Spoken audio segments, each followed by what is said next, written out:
જેટલા પણ ગુજરાતી વિદ્યાર્થીઓ વિદેશ જાય છે તે દરેક લોકોના મનમાં એક જ ડર હોય છે કે શું હવે તે લોકોને પણ ડિપોર્ટ થઈને પાછું આવવું પડશે કે કેમ। આ બધાની વચ્ચે અત્યારે હાલ કેનેડા હોય, અમેરિકા હોય કે પછી યુકે હોય, અત્યારે દરેક જગ્યાએ ડિપોર્શન છે તેની શરૂઆત થઈ ચૂકી છે।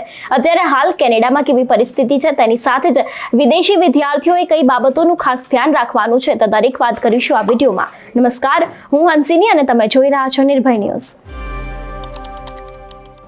સૌથી પહેલા તો વાત કરવામાં આવે વિદેશી વિદ્યાર્થીઓની। અત્યારે હાલ અનેક એવા લોકો છે જે ગુજરાતથી બહાર જઈને વિદેશમાં ભણવાનો ક્રેઝ ધરાવતા હોય છે। આ બધાની વચ્ચે અત્યારે હાલ વિઝાના નિયમોમાં પણ મોટા ફેરફાર આવ્યા છે।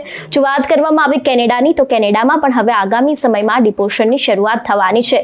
જેટલા પણ ઇમિગ્રેશન છે તેની સાથે જ વિઝાના નિયમો છે તે દરેક નિયમમાં હવે મોટા ફેરફાર આવવાના છે તેવી પણ મીડિયા રિપોર્ટ્સમાં આપણે અત્યાર સુધી જાણકારી જોતા આવ્યા છે। જ્યારથી જસ્ટિન ટ્રુડોએ રાજીનામું આપ્યું છે તે બાદ દરેક લોકોના મનમાં એક એ પણ સવાલ છે કે હવે સત્તા પર નવું કોણ બેસવાનું છે અને જો સત્તા પર કોઈ પણ વ્યક્તિ નવું બેસશે તેમનું પણ વલણ ભારતીય વિદ્યાર્થીઓ માટે એવું રહેશે કે કેમ તે પણ દરેક લોકોના મનમાં અત્યારે હાલ સવાલ બનીને ઊભો છે।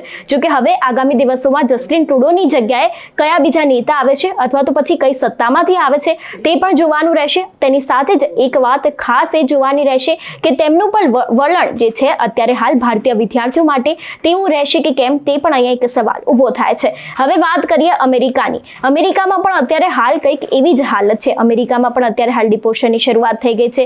અમેરિકામાં પણ ધીરે ધીરે હવે વિદ્યાર્થીઓ ઉપર જેટલા પણ ગેરકાયદેસર વિદ્યાર્થીઓ ત્યાં ગયા છે તે દરેક લોકો ઉપર અત્યારે હાલ ડિપોર્શનનું જોખમ છે જે ટોળાઈ રહ્યું છે। અમેરિકાની વાત કરવામાં આવે તો અમેરિકા પણ દિવસે ને દિવસે મોંઘું બનતું જાય છે। વિદેશી વિદ્યાર્થીઓને ભણવાની ફીસ હોય કે પછી રહેવા જમવાનો ખર્ચો હોય તે પણ કાઢવો હવે મુશ્કેલ બન્યો છે। એટલા માટે હવે જ્યાં ટ્રમ્પ આવવાના છે જે થોડા દિવસમાં શપથ લેવાના છે તેમની પણ અત્યારે હાલ આ જે અભિયાન છે માસ ડિપોર્શનનું અભિયાન છે તેને લઈને અત્યારે હાલ તે પણ ખૂબ જ કામ કરી રહ્યા છે।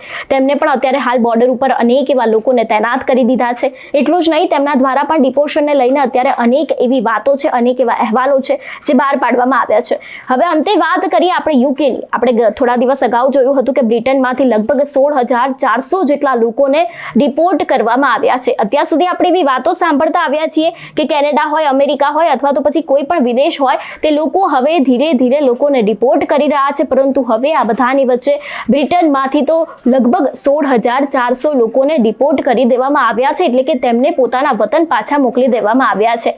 જ્યારથી આ સમાચાર સામે આવ્યા છે ત્યારથી દરેક વિદ્યાર્થીઓના મનમાં એક જ સવાલ હોય છે કે શું હવે તેમને પણ ડિપોર્ટ થવું પડશે કે કેમ। આ બધાની વચ્ચે જો વિદ્યાર્થીઓ કોઈ બાબતનું ખાસ ધ્યાન રાખવાનું હોય તો એક એ જ છે કે તેમને ખાસ કરીને અપડેટ રહેવાની જરૂર છે।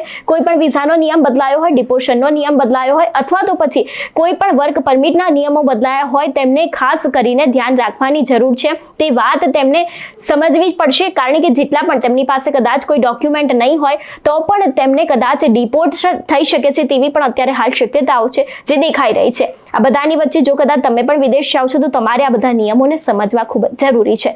તમારું શું માનવું છે આ વિષયને લઈને અમને કમેન્ટ કરીને ચોક્કસ જણાવજો। તેની સાથે જ મારી ચેનલ નિર્ભય ન્યૂઝને લાઇક, શેર કરવાનું ભૂલશો નહીં। નમસ્કાર।